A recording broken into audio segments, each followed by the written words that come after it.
역사상 가장 나쁜 사람을 꼽으라고 하면 대부분 한 명을 떠올립니다. 아돌프 히틀러. 교과서에서도 영화에서도 뉴스에서도 히틀러는 역사상 최악의 인물로 기억됩니다. 그리고 그것은 틀리지 않아요. 그는 분명 역사상 가장 잔인한 독재자 중 한 명입니다. 그런데 숫자를 보면 이야기가 달라집니다. 히틀러가 죽인 사람이 약 1700만 명이에요. 홀로코스트 600만 명, 전쟁 사망자 포함하면 1700만 명. 이 숫자가 얼마나 큰지 상상이 가십니까? 대한민국 전체 인구의 3분의 1입니다. 근데 여기서 진짜 소름 돋는 게 있습니다. 1위가 따로 있어요. 히틀러는 사실 역사상 사망자 수 기준으로 1위가 아닙니다. 2위도 아니에요. 어쩌면 3위, 4위일 수도 있습니다. 그렇다면 1위는 누구일까요? 그리고 왜 우리는 학교에서 이것을 배우지 못했을까요? 역사는 누가 기록하느냐에 따라 달라집니다. 그리고 어떤 죽음은 기억되고 어떤 죽음은 잊혀집니다. 왜일까요? 그리고 이 이야기는 한국과도 직접 연결됩니다. 역사상 가장 많은 사람을 죽인 독재자들이 한국전쟁을 설계했고 한반도를 분단시켰어요. 우리가 배우지 못한 그 이름들이 지금 우리가 사는 세상을 만든 겁니다. 도대체 그들은 누구일까요? 그리고 왜 우리는 학교에서 그들의 이름을 제대로 배우지 못했을까요? 오늘 처음부터 끝까지 전부 풀어드리겠습니다. 재밌게 시청하시고 구독, 좋아요, 알림 설정 부탁드립니다. 이 이야기를 제대로 이해하려면 먼저 히틀러를 정확하게 알아야 합니다. 1933년 독일 히틀러가 총리에 취임했습니다. 1939년 폴란드 침공으로 2차 세계대전이 시작됐어요. 그리고 1945년 패전까지 12년 동안 그가 만든 세계는 어떤 모습이었을까요? 히틀러가 죽인 가장 잘 알려진 숫자, 유대인 600만 명. 그런데 홀로코스트의 피해자는 유대인만이 아니었어요. 집시 50만에서 150만 명, 장애인 20만 명, 동성애자 수만 명, 폴란드인 수백만 명. 이것들을 모두 합치면 약 1100만 명이 홀로코스트로 희생됐습니다. 여기에 2차 세계대전으로 인한 전체 사망자를 더하면 어떻게 됩니까? 군인만이 아니에요. 민간인 포함해서 전쟁 관련 사망자가 약 7천만에서 8,500만 명입니다. 역사상 가장 파괴적인 전쟁이었어요. 그런데 이 7천만 명 모두가 히틀러 때문이라고 할 수 있을까요? 책임의 범위를 어떻게 정하느냐에 따라 숫자가 달라집니다. 그래서 히틀러의 직접 책임 사망자를 좁게 보면 약 600만에서 1100만 명, 홀로코스트와 전쟁 관련해서 민간인 사망을 포함하면 약 1700만에서 2000만 명, 넓게 전쟁 전체 사망자를 포함하면 그 이상도 가능해요. 어떤 숫자를 쓰느냐에 따라 히틀러의 순위가 달라집니다. 그럼 왜 히틀러가 역사상 최악으로 기억될까요? 이유가 있어요. 첫째, 뉘른베르크 재판. 나치 전범들이 국제재판을 받았고 기록이 남았습니다. 둘째, 피해자의 상당수가 유럽 백인이었어요. 국제사회의 주목을 받았습니다. 셋째, 할리우드가 홀로코스트를 수백 편의 영화로 만들었어요. 이것이 집단 기억을 만들었습니다. 근데 여기서 진짜 소름 돋는 게 있습니다. 어떤 죽음은 기억되고 어떤 죽음은 잊혀집니다. 그 기준이 피해자의 인종과 지역이었어요. 유럽인의 죽음은 기억됐고 아시아인의 죽음은 잊혀졌습니다. 자, 이제 1위 이야기를 해야 합니다. 마오쩌둥 중국 공산당 창당이 주역, 중화인민공화국의 건국자, 중국 현대사의 아버지, 지금도 중국 백위안의 집회에 그의 얼굴이 있어요. 천안문광장에 그의 초상화가 걸려 있습니다. 그가 죽인 사람이 얼마나 됩니까? 4,500만에서 8천만 명. 이것이 역사학자들이 추정하는 마오쩌둥 치하의 사망자 수입니다. 최소 추정치만 해도 히틀러의 2배 이상이에요. 최대 추정치는 히틀러의 4배가 넘어요. 더 충격적인 건 이겁니다. 이 숫자의 상당 부분이 전쟁이 아니에요. 경제정책 하나로 만들어졌습니다. 이름이 대약진 운동. 1958년부터 1962년까지 단 4년입니다. 평화로운 시기에 총탄 한 발 없이 정책 하나가 4,500만 명의 목숨을 앗아갔어요. 대약진 운동의 내용이 뭔지 아세요? 몇 가지를 설명해 드릴게요. 마오쩌둥은 참새를 해충으로 지정했습니다. 곡식을 먹는다고요. 전 국민이 참새를 잡아 죽이는 운동이 벌어졌어요. 결과가 어떻게 됐을까요? 참새가 사라지자 메뚜기가 폭발적으로 늘어났습니다. 그리고 농작물이 전멸했어요. 또 있어요. 마오쩌둥은 철강 생산을 2배로 늘리라고 명령했습니다. 농민들이 농사를 포기하고 뒷마당에서 철을 녹였어요. 그런데 그 철이 너무 품질이 나빠서 쓸모가 없었습니다. 농사는 안 짓고 쓸모없는 철만 만들고 그 겨울에 수천만 명이 굶었어요. 여기서 역사의 잔인한 농담이 시작됩니다. 굶주림이 진행되는 동안 중국 정부는 쌀을 수출하고 있었어요. 국제사회에 풍요롭다는 것을 보여주기 위해서였습니다. 사람들이 죽어가는 동안 쌀이 배에 실려나가고 있었어요.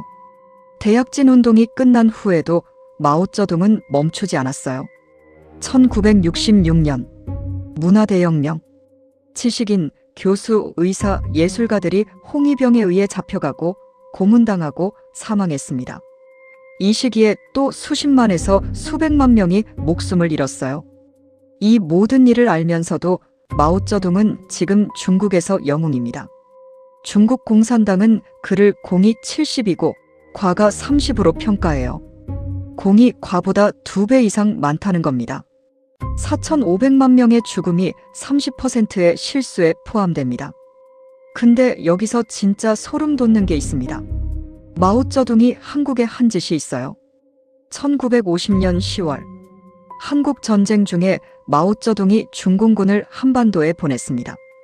100만 명이 넘는 중공군이 압록강을 건넜어요. 그 결과 유엔군이 밀렸고 전쟁이 3년 더 이어졌으며 한반도가 지금의 모습으로 분단됐습니다.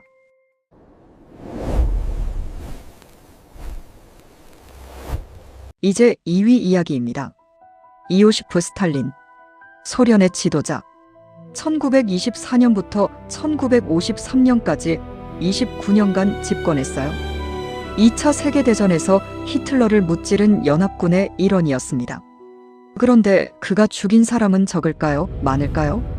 스탈린 치하 사망자 추정치는 2천만에서 6천만 명. 학자마다 다르지만 최소치도 히틀러와 비슷하거나 더 많아요. 굴라크 강제 수용소, 우크라이나 대기근 홀로도모르, 대숙청. 이 세 가지만 해도 수천만 명입니다. 홀로도모르, 우크라이나어로 굶주림에 의한 죽음이라는 뜻이에요. 1932년부터 1933년 단 2년 동안 소련이 우크라이나의 곡식을 강제로 징수했습니다. 우크라이나인 350만에서 750만 명이 굶어 죽었어요. 많은 역사학자들이 이것을 의도된 집단 학살로 봅니다. 대숙청. 1936년부터 1938년 스탈린은 자기 편을 죽였습니다. 소련 공산당 지도부, 군 장성들, 소련 장교의 3분의 1이 숙청됐어요. 그 결과 2차 대전 초반 독일의 속수무책으로 당했습니다. 그리고 스탈린이 한국과 한 일이 있어요. 1950년 1월 스탈린이 김일성의 남침 계획을 최종 승인했습니다. 단 조건이 있었어요. 소련 군인은 직접 참전하지 않는다. 왜냐하면 미국과의 핵전쟁이 두려웠거든요. 그래서 중국군을 대신 보냈습니다. 스탈린의 계산이 뭐였을까요? 한국전쟁 관련 기밀 해제 문서를 보면 이런 분석이 있어요. 미국과 중국을 동시에 소모시키려 했다는 겁니다. 미국이 중국과 싸우는 동안 소련은 유럽에서 세력을 확장할 수 있으니까요. 한반도가 강대국들의 대리전 장기판이 된 겁니다. 스탈린은 1953년 3월에 사망했습니다. 그리고 정확히 3개월 후인 7월 27일에 한국전쟁 휴전협정이 체결됐어요. 이 타이밍이 우연이 아닐 수 있다는 분석이 있습니다. 전쟁을 지속시키던 스탈린이 사라지자 소련 후계자들이 전쟁을 끝낼 필요성을 느꼈다는 거예요. 스탈린은 지금 러시아에서 어떤 평가를 받을까요? 2021년 레바다 센터 여론조사에서 러시아인이 가장 존경하는 역사인물 1위가 스탈린이었습니다. 약 2천만에서 6천만 명을 죽인 사람이 그 나라에서 가장 존경받는 역사인물이에요. 이것이 역사 서술이 얼마나 중요한지를 보여줍니다.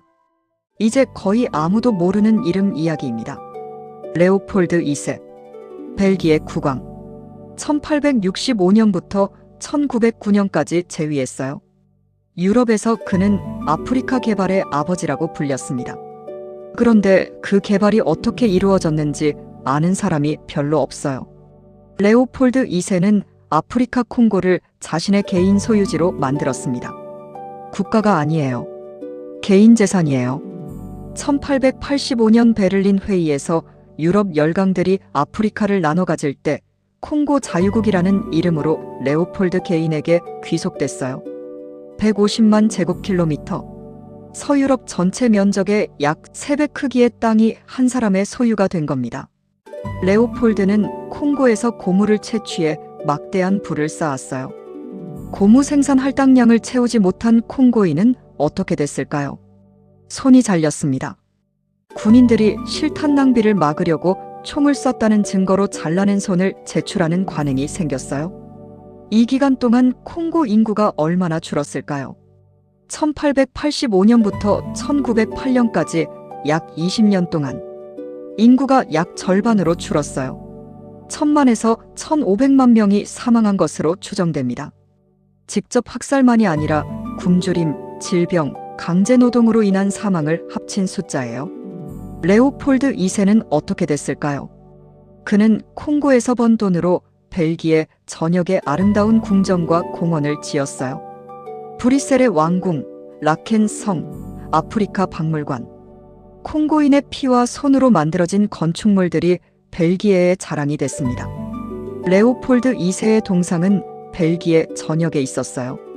그가 죽고 100년이 넘도록 공원에 세워져 있었습니다. 2020년 조지 플로이드 사망 이후 벌어진 BLM 시위에서 그의 동상이 끌어내려졌어요. 100년이 넘도록 아무도 그 동상 앞에서 이 사람이 무슨 짓을 했는지 제대로 묻지 않았습니다. 레오폴드 2세가 1000만 명 이상을 죽였는데 왜 히틀러만큼 기억되지 않을까요? 답은 단순해요. 피해자가 아프리카인이었기 때문입니다. 뉘른베르크 같은 재판이 없었어요. 국제재판도 없었습니다. 기록을 남긴 사람들도 대부분 서방 선교사들이었고 그것도 한참 지나서야 알려졌어요. 이야기를 하나 더 해야 합니다. 징기스칸. 그가 정복전쟁에서 죽인 사람이 약 4천만 명. 당시 세계 인구가 약 4억 명이었으니 세계 인구의 10%를 죽인 겁니다.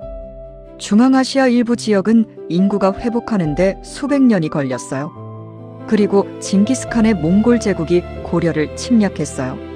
1231년부터 1259년까지 28년 동안 6차례나 침략했습니다. 전 세계가 무너질 때 고려는 28년 동안 끝까지 저항했어요. 삼별초 항쟁은 1270년까지 이어졌습니다. 근데 여기서 역사의 잔인한 농담이 시작됩니다. 서방에서 징기스칸을 어떻게 평가하는지 아세요? 무역로를 개척한 영웅, 다양성을 인정한 통치자라는 평가도 있어요. 4천만 명을 죽인 사람이 무역과 문화교류의 상징으로 평가받는 나라들이 있습니다. 비유를 들면 이런 거예요. 히틀러는 패전국의 독재자였어요. 승전국들이 재판을 열고 역사를 기록했습니다. 스탈린 마오는 냉전시대 강대국의 독재자였어요. 재판 없이 역사가 묻혔습니다. 레오폴드, 징기스칸은 피해자가 발언권이 없던 시대의 지배자였어요. 피해자의 목소리가 역사에 들어가지 못했습니다. 이 역사가 지금도 영향을 미치고 있어요. 마오쩌둥이 보낸 중공군 때문에 한국전쟁이 길어졌고 분단이 고착됐습니다. 스탈린이 설계한 대리전의 결과가 지금도 남북분단으로 남아있어요. 우리가 배우지 못한 역사가 지금 우리가 사는 세상을 만들고 있는 겁니다. 왜 우리는 이것을 학교에서 배우지 못했을까요? 냉전 때문입니다. 소련과 중국은 미국의 적이었지만 동시에 핵을 가진 강대국이었어요. 그 죄를 국제적으로 규탄하기가 어려웠어요. 그 결과 수천만 명의 죽음이 세계 역사 교과서에서 제대로 다뤄지지 않았습니다. 여기서 하나의 패턴이 보입니다. 히틀러, 스탈린, 마오, 레오폴드, 징기스칸. 이들의 죽음 순위와 역사적 평가 사이에 공통점이 있어요. 죽인 숫자와 비난의 크기가 비례하지 않습니다. 피해자가 누구냐에 따라 달랐어요. 역사는 살아남은 자가 씁니다. 더 정확하게는 발언권을 가진 자가 씁니다. 홀로코스트 생존자들은 서방 미디어에 접근할 수 있었어요. 대약진 운동 생존자들은 중국 밖으로 목소리를 낼 수가 없었습니다. 콩고인들은 당시 국제 언어로 자신들의 이야기를 전달할 수단이 없었어요. 이 이야기가 우리에게 주는 교훈. 역사는 객관적이지 않습니다. 누가 기록하느냐, 누가 재판받느냐, 누가 영화를 만드느냐에 따라 역사가 만들어져요. 그리고 그 역사가 다음 세대가 세상을 이해하는 방식을 결정합니다. 우리가 배우지 못한 역사는 우리가 모르는 사이에 지금도 영향을 미치고 있어요. 마지막으로 한 가지만 분명히 말씀드릴게요. 히틀러가 최악이 아니라는 게 이 영상의 결론이 아닙니다. 히틀러의 범죄는 명백하고 역사적으로 확증된 사실입니다. 다만 그와 동급이거나 그 이상의 범죄를 저지른 사람들이 같은 기준으로 기억되지 않는다는 것. 그 이유를 우리가 알아야 한다는 겁니다. 역사를 배우는 이유는 하나입니다. 같은 실수를 반복하지 않기 위해서. 그런데 잘못된 역사를 배우면 잘못된 교훈을 얻습니다. 역사상 가장 많은 사람을 죽인 건 히틀러가 아니었습니다. 그리고 그들은 모두 한국의 역사와 연결되어 있어요.